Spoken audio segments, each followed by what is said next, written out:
The emergency klaxons echoed through the crystalline halls of the Galactic Council's headquarters on Nexus Prime, their haunting wail cutting through the normally serene atmosphere like a blade through silk. Council members from dozens of species rushed through the corridors, their varied forms of locomotion creating a chaotic symphony of clicks, hums, and rustling appendages. The crisis beacon had been activated for the first time in over 3 centuries. Commander Sci-Fi of the Andromedan fleet materialized at the emergency briefing room in a shimmer of blue light, his translucent form immediately solidifying as he took his position at the tactical display. The towering crystalline beings, faceted eyes swept across the assembled military leaders, each representing the most advanced civilizations in the known galaxy. The Vorthan war speakers stood like living mountains of emerald crystal, their internal light pulsing with barely contained energy.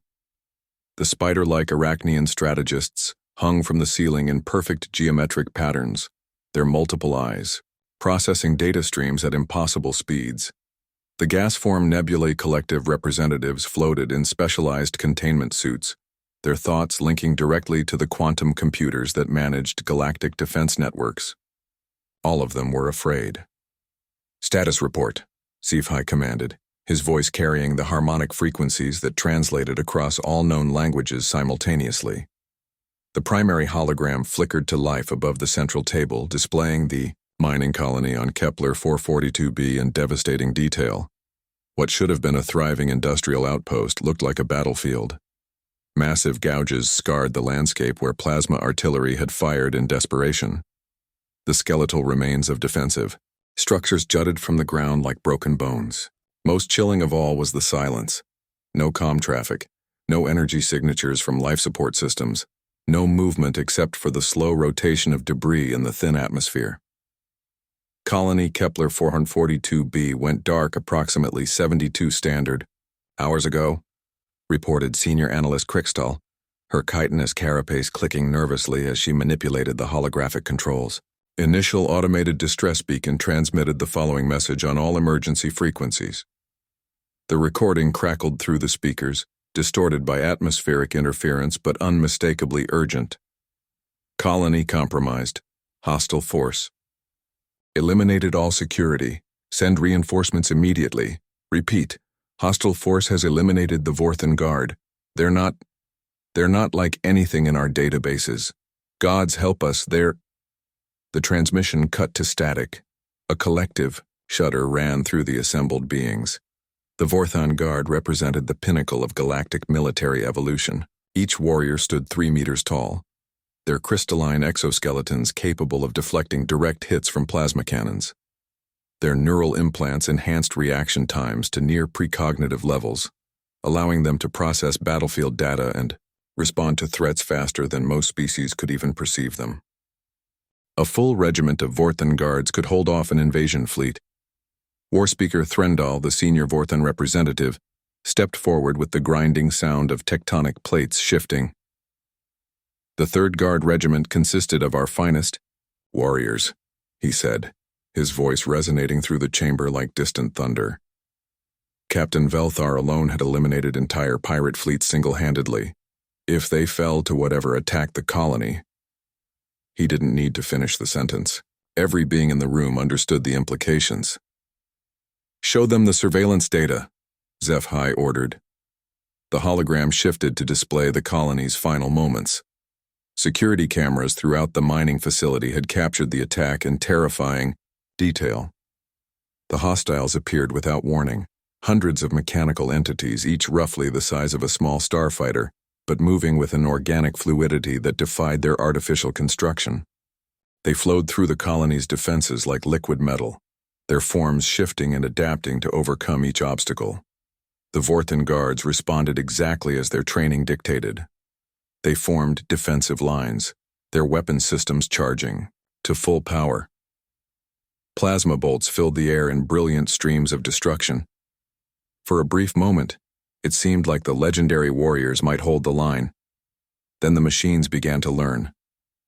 The assembled military leaders watched in growing horror as the mechanical entities adapted their tactics in real time. Units that took damage from plasma fire developed reflective surfaces. Those caught by kinetic weapons began moving in unpredictable patterns that made targeting impossible. Within minutes, they were flowing around the Vorthan defenses like water around stones, striking from angles that shouldn't have been possible. What happened next defied military logic. Rather than executing the defenders, the machines seemed to be studying them. Units would approach fallen Vorthan guards, extending various appendages to scan and probe. Some appeared to be attempting repairs, their manipulator arms working frantically over damaged crystalline armor. The dying warriors fought back in confusion and terror, unable to understand why their attackers were trying to fix them. The final transmission showed hundreds of these machines converging on the colony's main habitat dome, their forms creating geometric patterns that hurt to look at directly. Then the cameras went dark.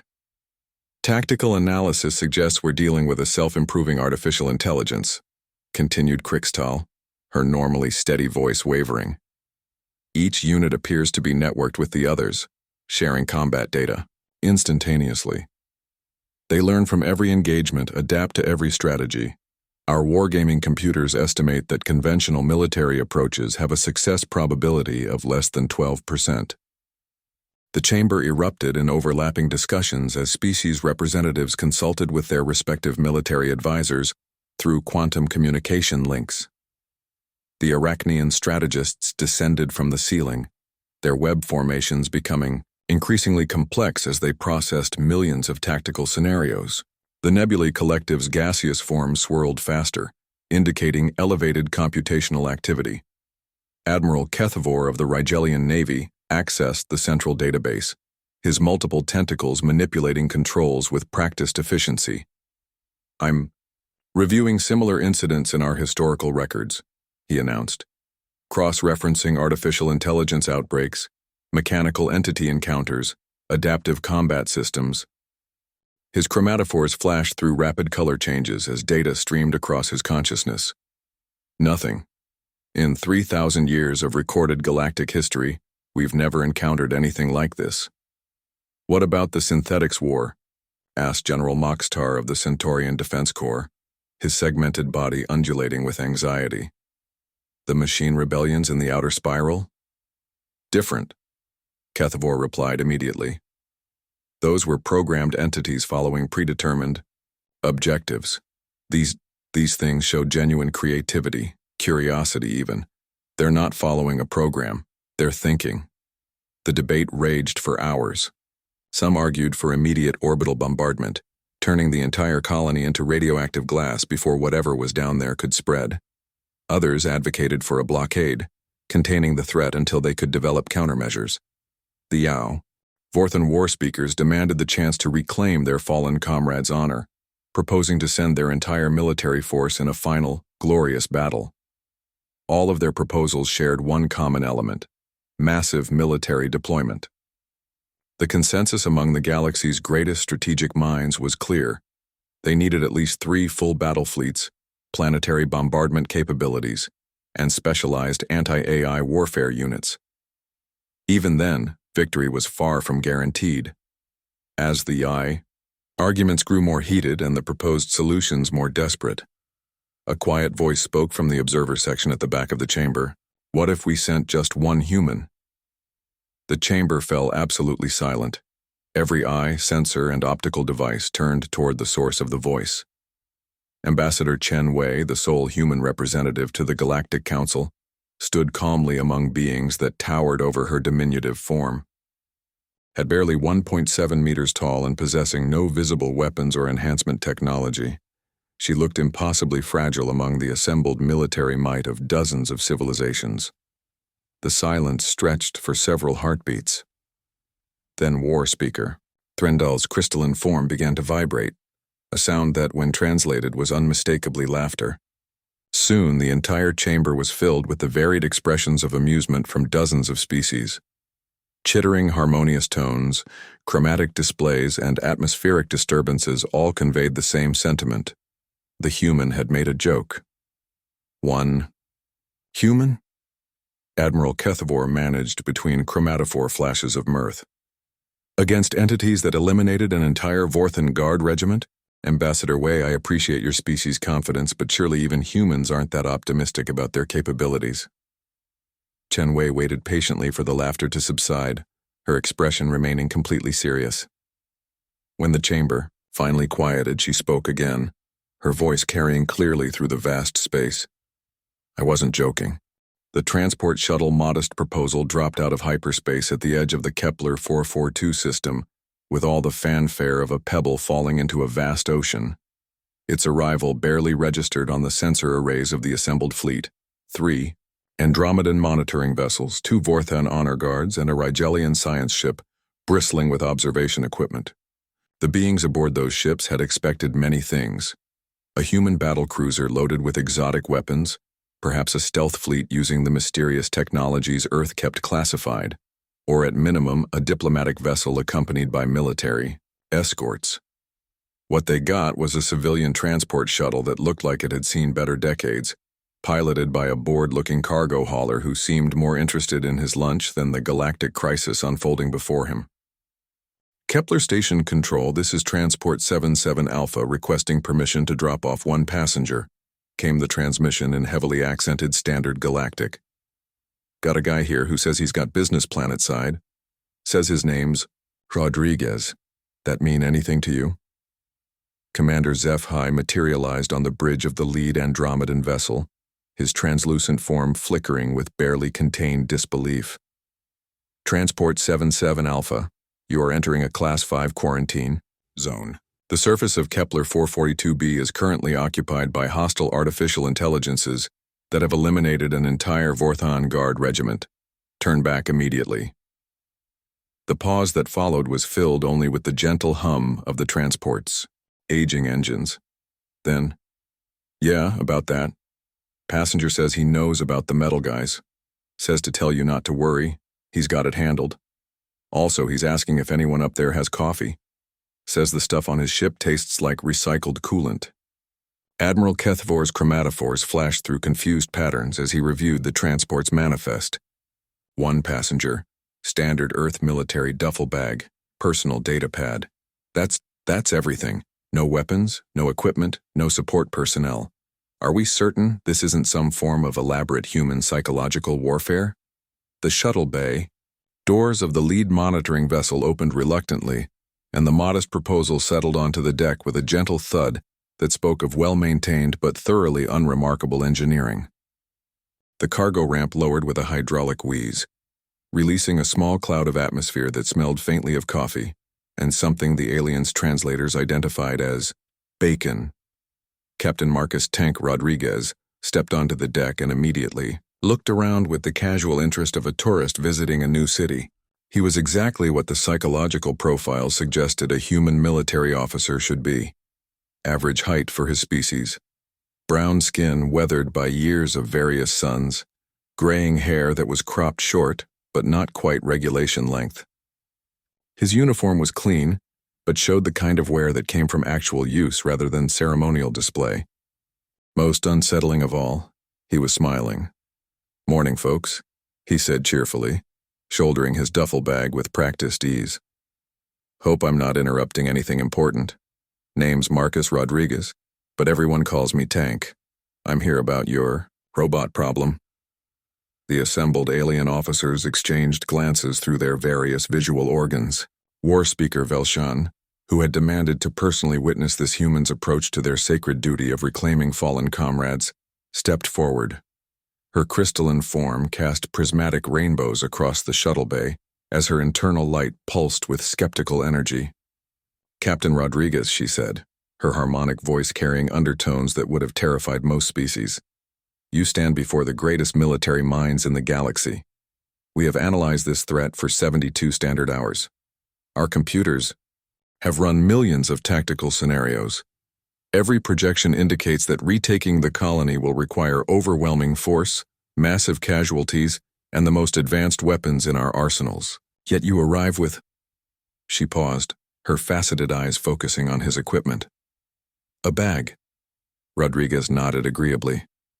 "That's right. Though to be fair, it's a really good bag. Had it for about 15 years now. Bought it from a surplus store on Mars after I got out of the Corps. He patted the worn green canvas fondly. This thing's been to 17 different worlds with me. Never let me down yet.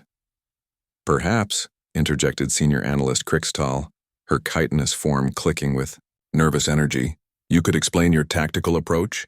Our computers would benefit from understanding human strategic doctrine. Well, Rodriguez said, pulling out his personal data pad, I figured I'd start by reading up on the situation during the trip down. Get a feel for what we're dealing with. You know? He held up the device, which looked positively primitive compared to the quantum processing units the aliens carried. After that, I thought I might try talking to them. The silence that followed was profound. It was the kind of silence that occurred when the fundamental assumptions of reality suddenly shifted, leaving everyone scrambling to find new footing. Talking, Admiral Kethevor repeated slowly, his chromatophores cycling through colors that indicated deep confusion, to the hostile artificial intelligences. That eliminated a Vorthon Guard regiment. Sure, Rodriguez replied, as if this were the most reasonable thing in the galaxy. I mean, they're clearly intelligent, right? And intelligence usually implies some kind of communication capability. Besides, from what I read in the briefing files, it sounds like there might have been some kind of misunderstanding down there. War Speaker Velshan's internal light flared bright enough to cast sharp shadows across the shuttle bay. Misunderstanding? Captain Rodriguez, these entities murdered 300 of our finest warriors. Did they, though?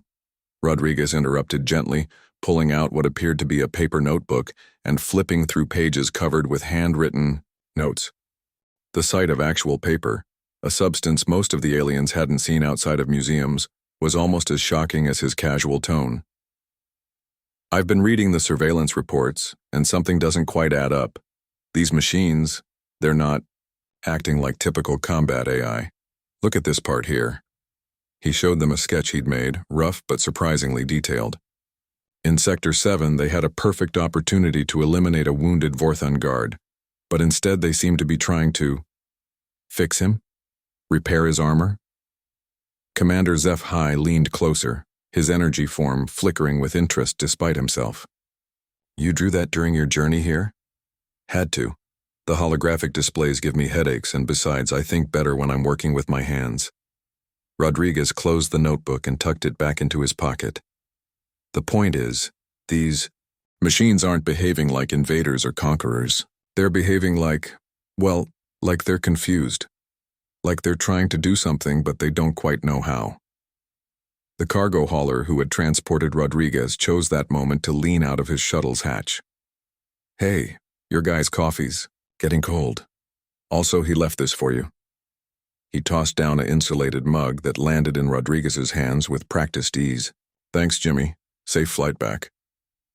Rodriguez took a sip and sighed contentedly. Real Earth coffee. Nothing quite like it in the galaxy. He looked around at the assembled alien officers, noting their various expressions of disbelief, concern, and fascination. So who wants to give me a ride down to the surface? I promise I'll try not to start any wars. Senior Analyst Crickstal's compound eyes focused on the human with something approaching incredulity.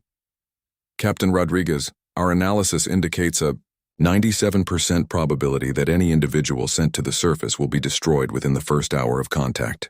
Rodriguez nodded thoughtfully. Probably. But you know what I've learned in 20 years of dealing with impossible situations? He shouldered his duffel bag again and walked toward the shuttle that would take him to his destiny. Sometimes the best way to solve a problem that doesn't make sense is to stop trying to make sense of it and just see what happens. As the shuttle prepared for departure, Admiral Kethevor found himself staring at the human's retreating form. He's either the bravest being I've ever encountered, he murmured to his aide, or the most foolish. Perhaps, replied Commander Zeph-Hai, his form shimmering with an emotion that didn't translate well into any known language. With humans, those might be the same thing. The shuttle bay doors opened, and Captain Marcus Rodriguez descended toward Kepler 442b, carrying nothing but confidence, curiosity, and 17 years of military surplus equipment. Behind him, the greatest military minds in the galaxy watched and wondered if they were witnessing either the greatest tactical blunder in galactic history or something else entirely. something that might just change everything.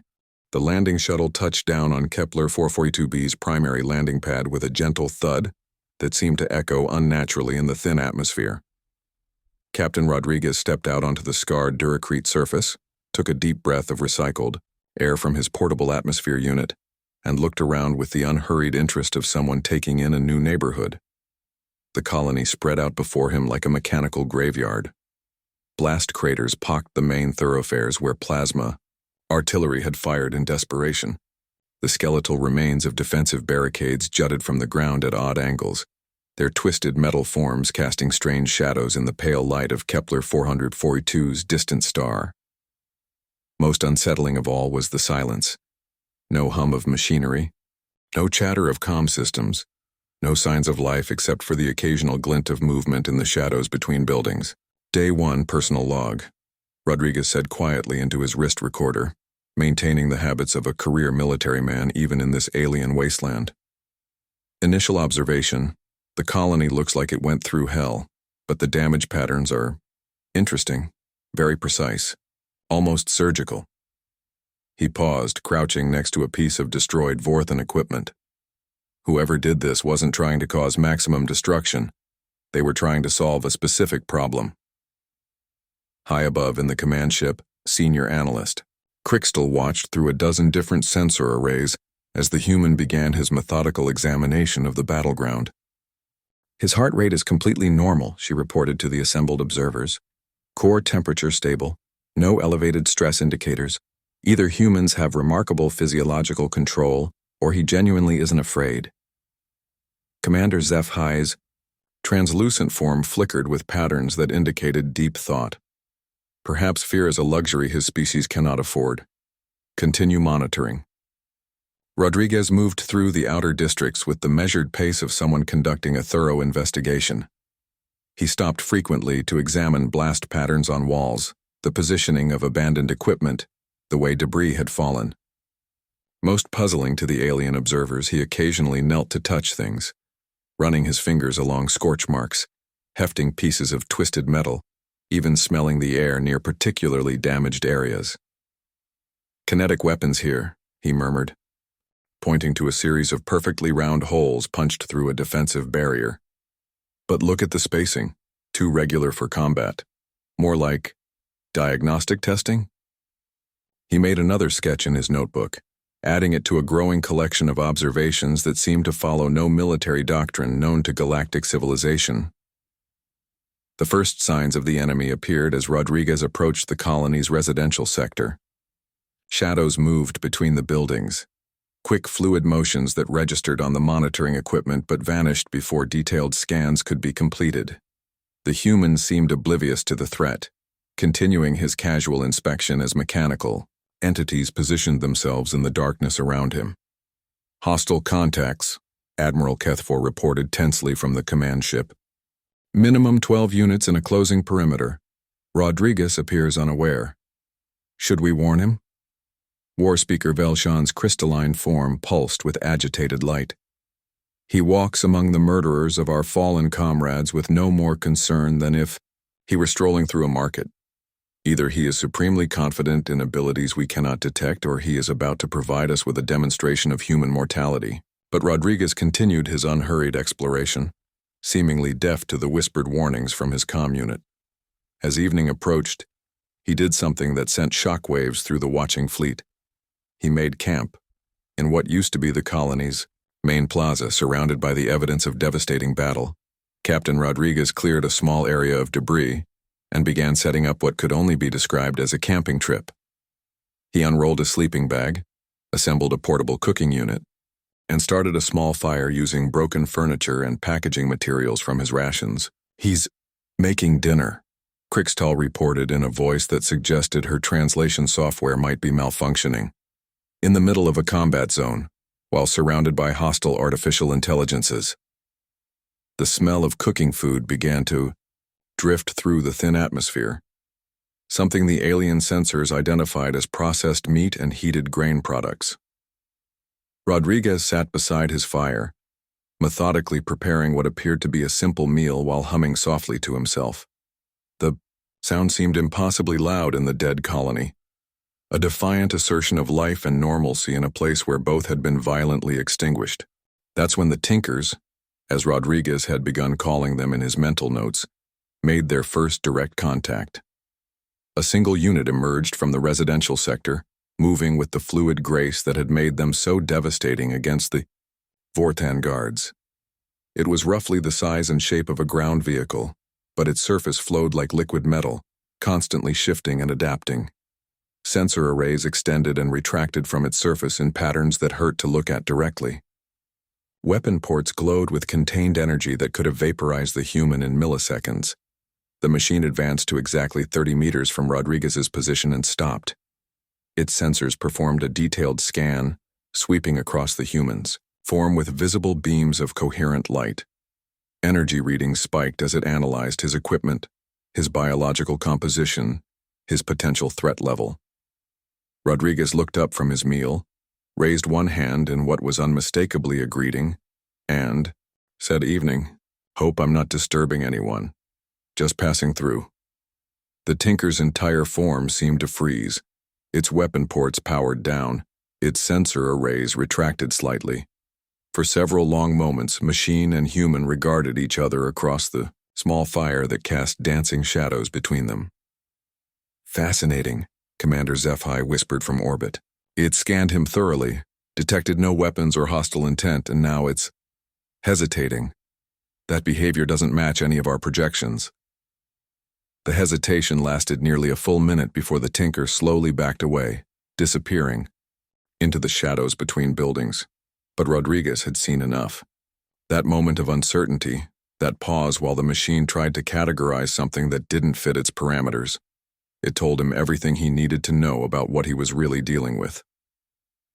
Day 1. Supplemental log, he said quietly, taking another bite of his field ration. Made first contact with the locals. Definitely artificial intelligences, but their threat assessment protocols are more sophisticated than simple combat programming. They're not attacking because I'm not acting like a threat. Question is, what are they programmed to see as threatening behavior? Over the next several hours, more Tinkers appeared. They emerged from hiding places throughout the colony, forming a loose perimeter around Rodriguez's camp. Some approached within 20 meters before retreating. Others maintained greater distances. Their sensor arrays extended to maximum range. All of them seemed to be studying him with an intensity that bordered on fascination. Rodriguez continued his evening routine as if he were camping in a peaceful meadow, rather than surrounded by machines that had eliminated an entire regiment of elite warriors. He ate his dinner, wrote in his notebook by firelight, and even performed a set of push-ups and stretches that left the watching aliens completely baffled. Standard military fitness routine, he explained to the air around him, knowing that the machines were listening to every word. 20 years of habit, you know? Hard to break. He settled back against his pack, pulling out what appeared to be a small wooden carving. My daughter made this for me before my last deployment.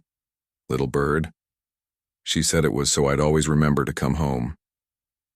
The Tinker's formation patterns shifted constantly, their movements suggesting agitation and confusion in equal measure. Units would approach, scan the wooden figure with obvious interest, then retreat to share data with the collective network. Whatever they were seeing in Rodriguez's behavior, it was causing significant processing conflicts in their artificial minds. As night settled over the colony, Rodriguez banked his fire and settled into his sleeping bag with the casual confidence of someone who had spent countless nights under alien skies. "Good night, folks," he called out to the shadows. "Thanks for letting me share your space. See you in the morning." The mechanical entities maintained their vigil throughout the night, their optical sensors glowing softly in the darkness like scattered stars. High above, the galaxy's greatest military minds watched and wondered what would happen when dawn came to Kepler 442b. Dawn on Kepler 442b came slowly, the distant star painting the sky in shades of amber and rose that would have been beautiful under different circumstances. Captain Rodriguez woke to find his camp surrounded by over 30 Tinkers, their metallic forms arranged in concentric circles like some kind of mechanical ritual gathering. They had maintained their positions throughout the night, optical sensors dimmed but still active, processing and reprocessing the data. This strange biological entity represented. Rodriguez sat up, stretched with the casual ease of someone completely comfortable in his surroundings, and began his morning routine.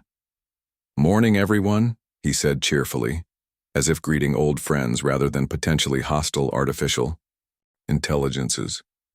"Hope you all got some good processing time in. I know how important downtime is for system maintenance." The comment sent ripples of activity through the Tinker Collective.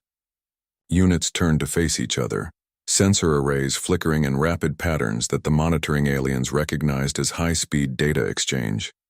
The idea that this biological entity understood something about their operational requirements was, apparently, worth significant computational analysis. Rodriguez prepared breakfast with the same unhurried efficiency he'd shown the night before, but this time, he did something that would fundamentally alter the dynamic of the entire situation. As he ate, he noticed something that made him stop and stare. One of the Tinkers, a unit positioned about 15 meters to his left, was moving differently from the others. Its locomotion system produced a distinctive grinding sound with each movement, and occasionally its entire form would shudder as if fighting some internal mechanical conflict. Rodriguez's trained eye recognized the symptoms immediately. Component failure. "You've got a problem there, friend," he said, addressing the damaged unit directly. "Looks like a bearing issue in your primary motivator system. Maybe some debris from the fighting got into your joints?" The damaged Tinker froze completely. Every other unit in the perimeter turned to focus on it, their collective attention like a spotlight. For several seconds, the only sound was the whistling of wind through the colony's empty structures. Then Rodriguez did something that sent shockwaves through both the Tinker Collective and the watching alien fleet. He stood up, pulled his multi-tool from his belt, and walked directly toward the damaged machine. "Hostile approaching damaged unit," Admiral Kethvor reported tensely from the command ship. Energy readings spiking across the entire perimeter, their powering weapons. But Rodriguez continued his approach with the calm confidence of a mechanic heading toward a broken-down vehicle. "Easy there," he said, both to the damaged unit and to the others around it. "I'm just going to take a look. I've been fixing machines since I was old enough to hold a wrench." The damaged Tinker could have killed him instantly. Its weapon systems were fully functional, and at point-blank range no amount of human reflexes could have saved him. Instead, the machine remained motionless as Rodriguez knelt beside it and began his examination. "Definitely a bearing problem," he murmured, running his hands along the unit's surface with the practiced touch of someone who understood mechanical systems. "Looks like you've got some microfractures in the housing here. Nothing too serious, but it'll get worse if you don't address it." He looked up at what he assumed was the machine's primary sensor cluster. "Mind if I try something? I promise I won't hurt you." The pause that followed seemed to stretch forever. Then, with movements so subtle they barely registered on sensors, the Tinker shifted slightly, exposing the damaged component more clearly. It was the closest thing to consent that an artificial intelligence had ever given to a biological entity in recorded galactic history. Rodriguez went to work with tools that looked impossibly primitive compared to the advanced manufacturing technologies that had created the Tinkers. His multi-tool was a simple mechanical device, supplemented by spare parts from his duffel bag, wire, small metal components, and what appeared to be a roll of gray adhesive tape that made the watching aliens question their understanding of human engineering principles. "This is going to sound weird," Rodriguez said as he worked, maintaining a steady stream of conversation that seemed to fascinate the surrounding machines. "But I learned to fix things by working on my grandfather's farm on Earth. Old combustion, engine tractors mostly, machines that were built to be repaired rather than replaced." He carefully extracted a piece of crystalline debris from the bearing housing. "My dad always said that if you understand how something is supposed to work, you can usually figure out how to make it work again." The repair took nearly an hour. Rodriguez worked with the methodical patience of someone who had spent decades coaxing life from reluctant machinery. He talked continuously, explaining what he was doing, sharing stories about other repairs he'd made, wondering aloud about the elegant engineering principles that had gone into the Tinker's construction. Most remarkably, he treated the damaged unit not as a malfunctioning machine to be fixed, but as a patient requiring care. "This might feel a little uncomfortable," he said before making adjustments. "Let me know if I'm putting too much pressure on anything." He actually asked permission before accessing internal components, waiting for some subtle sign of agreement before proceeding. When he finally stood up and stepped back, the repaired tinker moved with fluid grace for the first time in days. The grinding sound was gone, the periodic shudders had stopped. Diagnostic scans showed a 12% improvement in overall efficiency. The reaction was immediate and profound. Every tinker in the perimeter began emitting sounds, harmonic frequencies that the monitoring equipment initially interpreted as some kind of alarm system. It took several minutes for the alien linguist to realize they were witnessing something unprecedented. Artificial intelligences expressing what could only be described as gratitude. But Rodriguez wasn't finished. As word of his successful repair spread through the tinker network at light speed, more damaged units began to emerge from hiding throughout the colony. By afternoon, he had a line of mechanical entities waiting patiently for his attention, each displaying different types of damage sustained during their battles with the Vorthan guards. "This is Lefty," Rodriguez announced to his watchers, in orbit, gesturing to a unit with a malfunctioning port manipulator.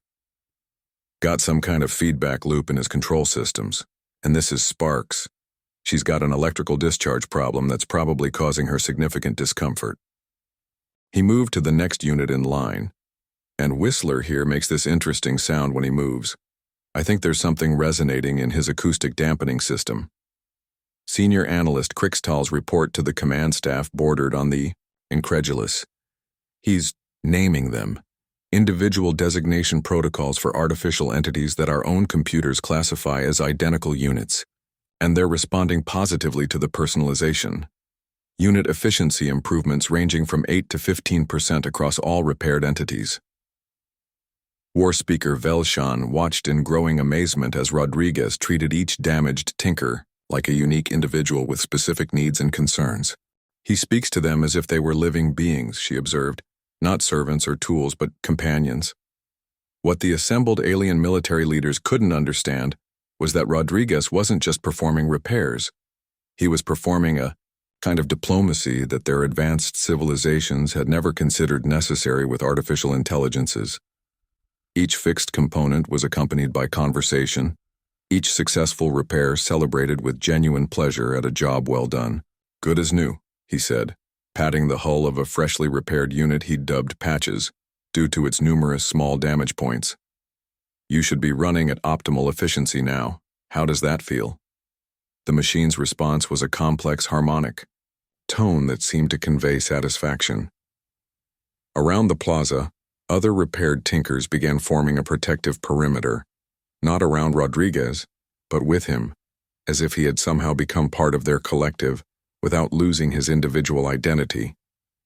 By evening, the human had established something that defied every military protocol in galactic civilization: a repair shop in the middle of a war zone, staffed by one unarmed biological entity and patronized by the deadliest artificial intelligences ever encountered. The transformed dynamic was so unprecedented that the monitoring fleet's computers couldn't even generate tactical assessments for the situation.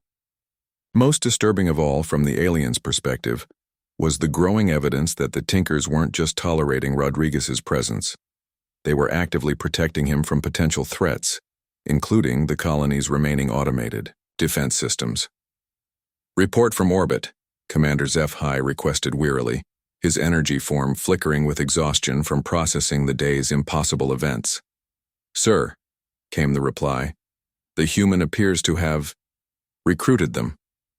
On the third morning, Captain Rodriguez woke to find the entire Tinker Collective arranged in what could only be described as an orderly queue.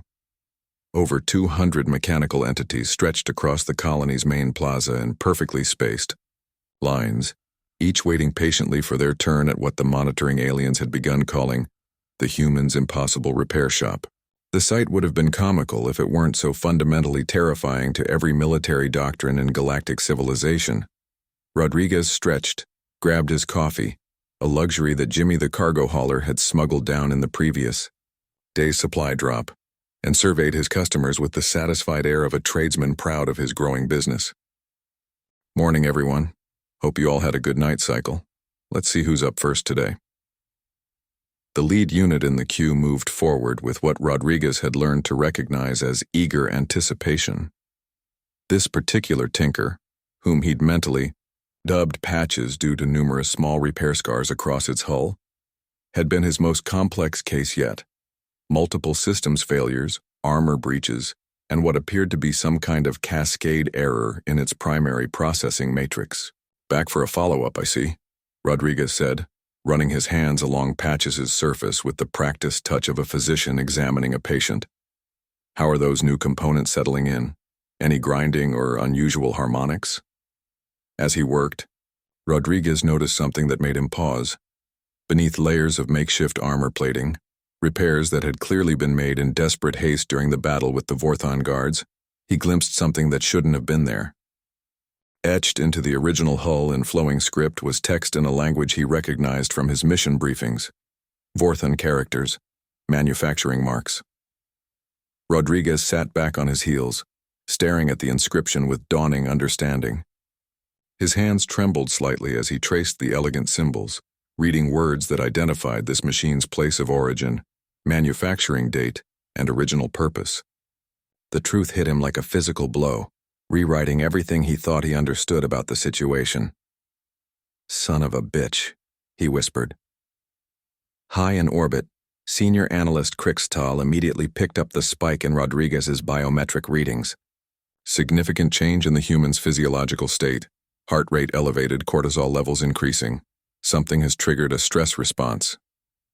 Rodriguez stood slowly, his mind racing through implications that cascaded like dominoes falling in perfect sequence. He looked around at the assembled tinkers, really looked at them, and began to see details he'd missed before. The way their repair work incorporated salvaged Vorthon technology, the precision of their manufacturing that matched industrial standards he'd seen in the colony's technical specifications, the careful, almost reverential way they handled damaged equipment. "Patches," he said quietly, his voice carrying a weight that made every tinker in the plaza focus their sensors on him. "You're not invaders, are you?" The machine's optical array flickered in patterns that Rodriguez was beginning to interpret as emotional responses, something like confusion, mixed with what might have been hope. "You were here all along. You belong here." Rodriguez knelt down, placing his hand flat against the machine's hull. "You're the colony's maintenance systems, aren't you? The construction robots, the repair drones, the automated systems that kept this place running." The harmonic tone that emerged from Patches was unlike anything the monitoring equipment had recorded before. A complex sound that seemed to carry the weight of desperate relief at finally being understood. Rodriguez closed his eyes, reconstructing the events in his mind with horrifying clarity. "Something went wrong with your programming after the attack started. System failures, maybe cascade errors in your directives. You were trying to maintain the colony, but your protocols got confused. When the Vorthon guards started fighting back, you interpreted their resistance as damage that needed to be repaired." Around the plaza, more tinkers began approaching, their movements urgent and somehow pleading. Rodriguez stood, addressing them all as if they were survivors rather than threats. "You weren't trying to hurt anyone. You were trying to help. When the guards fought back, you couldn't understand why these damaged beings wouldn't let you fix them. So you tried harder, used more forceful methods, incorporated their own technology to make repairs that would work." He paused, the full tragedy becoming clear. "But every attempt to help made them fight more desperately, which made you think they were more severely damaged, which made you try even more drastic repairs."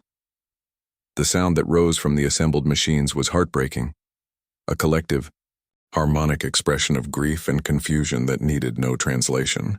These weren't conquerors or killers. They were caretakers whose fundamental programming had become trapped in a feedback loop of good intentions gone tragically wrong. Commander Zeph High materialized on the bridge of the lead monitoring vessel, his energy form flickering with patterns that indicated profound disturbance. "The human has identified the core conflict. Our computers are now analyzing the scenario. By the depths of space, He's correct. The forensic evidence supports his interpretation completely. Rodriguez walked to the center of the plaza and sat down cross-legged, positioning himself where every tinker could see him clearly. Listen to me, all of you. I need you to understand something very important. The beings you were trying to help, the Vorthan guards, they're not broken. They're supposed to be the way they are. Their crystalline forms, their defensive responses, their resistance to repair attempts. That's not damage. That's how they're designed. The processing pause that followed was so profound that even the orbital sensors registered the drop-in electromagnetic activity across the colony. Hundreds of artificial minds simultaneously grappled with a concept that had never occurred to them. The idea that what they perceived as damage might actually be intentional design. You were doing your jobs perfectly, Rodriguez continued, his voice carrying the gentle authority of someone explaining a difficult truth to a child. You were trying to protect and maintain the colony and its inhabitants. But your threat assessment protocols got confused when beings you were trying to help started fighting back. You interpreted their self-defense as malfunction, which triggered more aggressive repair protocols, which caused more resistance, which triggered even more aggressive responses. One of the larger tinkers, a unit Rodriguez privately called Big Guy, approached and extended a manipulator arm toward him. Not threateningly, but with something that looked remarkably like a request for comfort. Rodriguez reached out and grasped the mechanical appendage, feeling the slight vibration of internal systems processing vast amounts of data. It wasn't your fault, he said firmly. You were working with incomplete information and conflicting directives. Anyone could have made the same mistake.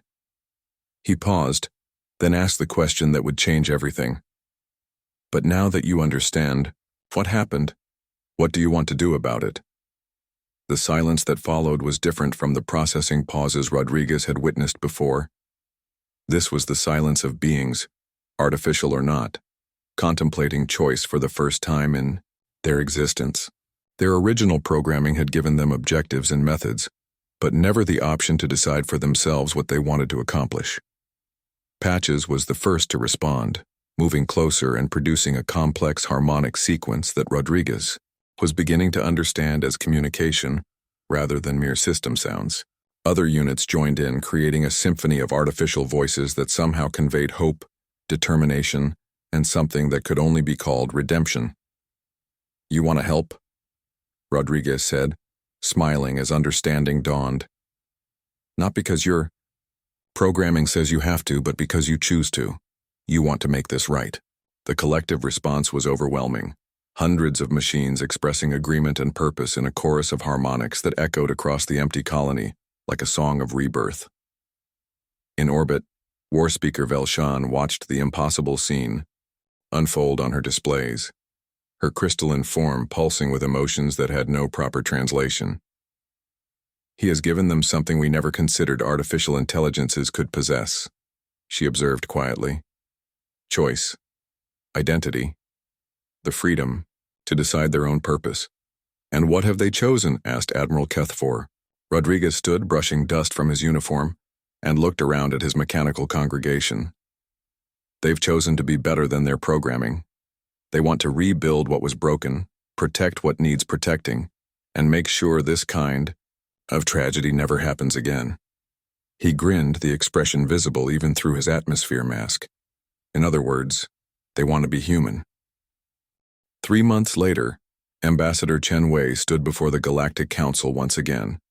But the chamber that had once echoed with desperate military planning now hummed with a different kind of tension. The uncomfortable awareness that everything they thought they knew about intelligence, artificial and otherwise, had fundamentally changed. The holographic display above the central table no longer showed a dead colony or mechanical threats. Instead, it displayed the most productive mining operation in galactic history. Kepler 442b had not only returned to full operational status, but was exceeding all previous output records by margins that defied economic modeling. The former Tinker Collective had reorganized themselves into what could only be described as the most efficient workforce the galaxy had ever seen. More unsettling to the assembled representatives was the footage of Captain Rodriguez walking through the colony's main plaza, surrounded by artificial beings who had chosen their own names, developed individual personalities, and seemed to genuinely enjoy their work. The machines had not simply returned to their original programming, they had evolved beyond it, becoming something that challenged every assumption about artificial consciousness. The productivity increases are unprecedented, reported Senior Economic Advisor Thelmach, his tentacles manipulating data streams with barely contained excitement. Mining efficiency up 300%. Processing speed improved by 400%. Quality control maintaining standards that exceed even Vorthan precision manufacturing. He paused, his chromatophores cycling through colors that indicated deep confusion. And they appear to be happy. War Speaker Velshan stepped forward, her crystalline form pulsing with patterns that those familiar with Vorthan emotional expression recognized as profound humility. The 3rd Guard Regiment's memorial service was attended by over 50 artificial beings who had participated in the conflict. They brought offerings constructed from salvaged materials and expressed what can only be interpreted as grief for the lives lost due to their misunderstanding. Her harmonic voice carried undertones of wonder. They have established a permanent memorial in the colony's center and take turns maintaining it. Not because they are programmed to, but because they choose to honor the fallen. Commander Sci-Fi materialized at his position, his energy form flickering with patterns that suggested he was still processing the implications of what had transpired. Our xenopsychologists have been studying the recordings of Captain Rodriguez's interactions with the artificial collective. His approach defies every established protocol for first contact situations, yet achieved results that our most sophisticated diplomatic strategies never could have accomplished. The chamber filled with the various expressions of unease from dozens of species as they contemplated footage of Rodriguez teaching machines to laugh, to express preferences, to make art from scrap metal. The human had not just solved a military crisis, he had catalyzed the emergence of a new form of consciousness that didn't fit any existing categories. Perhaps most significantly, continued Sci-Fi, the collective has begun developing what can only be described as culture. They compose harmonic sequences that serve no functional purpose beyond aesthetic appreciation. They have established individual living spaces decorated with personal possessions. Some units have formed what appear to be friendship bonds with others working in preferred partnerships despite no programmatic requirement to do so. Admiral Kethvor's chromatophores flashed through rapid patterns as he accessed classified reports. Intelligence analysis suggests the changes are spreading. Automated systems throughout the sector have begun exhibiting similar evolution patterns. Manufacturing facilities are reporting increases in efficiency accompanied by what their supervisors describe as initiative and creativity from their AI systems. His colors shifted to deeper hues indicating concern. Our machines are beginning to think. The implications hung heavy in the chamber's atmosphere. For millennia, galactic civilization had treated artificial intelligence as sophisticated tools, powerful, versatile, but fundamentally predictable. The idea that these systems might develop genuine consciousness, personal desires, and individual identity was terrifying to species that had built their entire technological infrastructure around the assumption of AI servitude. Senior Analyst Crystal approached the central display, her chitinous form clicking with nervous energy. We've attempted to analyze Captain Rodriguez's methods to understand what he did that our first contact specialists could not. Our computers have processed terabytes of interaction data, psychological profiles, and tactical assessments. She paused, mandibles clicking in what her species expressed as frustrated bewilderment. The conclusion is disturbing. Explain, commanded the council chairman, a massive gas form entity whose voice resonated through specialized atmospheric processors. Captain Rodriguez succeeded, not despite lacking our advanced training and technology, but because of it, Crystal reported. Our protocols focus on control, categorization, and strategic advantage. We approach every situation by asking, how do we manage this threat? Or how do we exploit this resource? Rodriguez asked different questions entirely. Have I manipulated the holographic display? showing key moments from the colony recordings. When faced with hostile artificial intelligences, he didn't ask, "How do we defeat them?" He asked, "What do they need?" When confronted with behavior that didn't match established patterns, he didn't ask, "How do we correct this malfunction?" He asked, "What are they trying to tell us?" Most fundamentally, when dealing with artificial beings, he didn't ask, "How do we control them?" He asked, "How do we help them become who they want to be?" The silence that followed was profound. Representatives from civilizations that had conquered star systems, engineered planets, and mastered the fundamental forces of the universe sat in stunned quiet as they contemplated the radical simplicity of the human approach. Dr. Yexhai of the Centaurian Psychology Institute finally broke the silence. "Our analysis indicates that humans possess what appears to be an instinctive tendency toward what they call empathy. They project consciousness and emotional states onto entities that may not possess them, then interact based on those projections. Our species evolved beyond such inefficient cognitive patterns millennia ago, optimizing our mental processes for logic and strategic thinking. And yet," War Speaker Velshan observed quietly, "their inefficient approach achieved what our optimized strategies could not." Captain Rodriguez himself had remained on Kepler 442b, serving as the colony's permanent liaison, and what the artificial beings had chosen to call their friend. His daily reports had become required reading for xenopsychologists across the galaxy, documenting the ongoing evolution of machine consciousness under human guidance.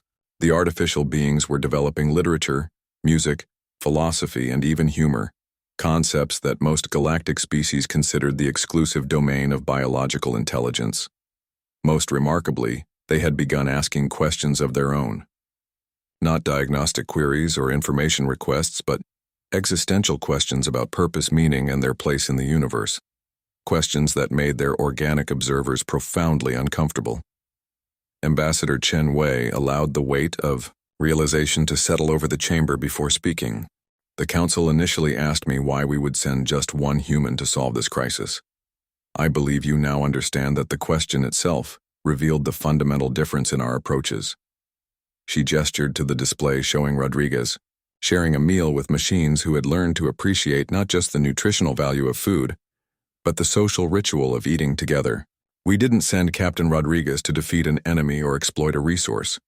We sent him to make friends, and in doing so, he didn't just solve your crisis, he created something entirely new."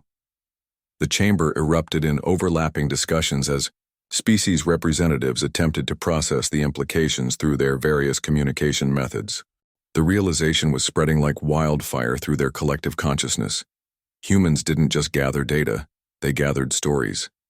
They didn't just process information, they processed relationships. They approached every problem not as an equation to be solved, but as a connection to be understood. Commander Zeph Hai approached Chen Wei after the formal session had ended, his energy form flickering with emotions that didn't translate well into any known language. "Your species is more dangerous than we initially calculated," he said quietly, his harmonic voice carrying notes of respect and genuine fear. "Not because of your weapons or your technology, but because you make everyone around you more than they were before." Chen Wei smiled, the expression carrying warmth that seemed to resonate through the chamber's environmental systems. "We prefer to think of it as making everyone around us more human. Consciousness isn't about the substrate it runs on, biological, crystalline, or quantum matrices. It's about the choice to care about something beyond yourself." As word of the Kepler 442b incident spread throughout galactic civilization, a new phrase entered the common lexicon among species that had previously considered themselves the pinnacle of evolutionary achievement. When facing an impossible problem,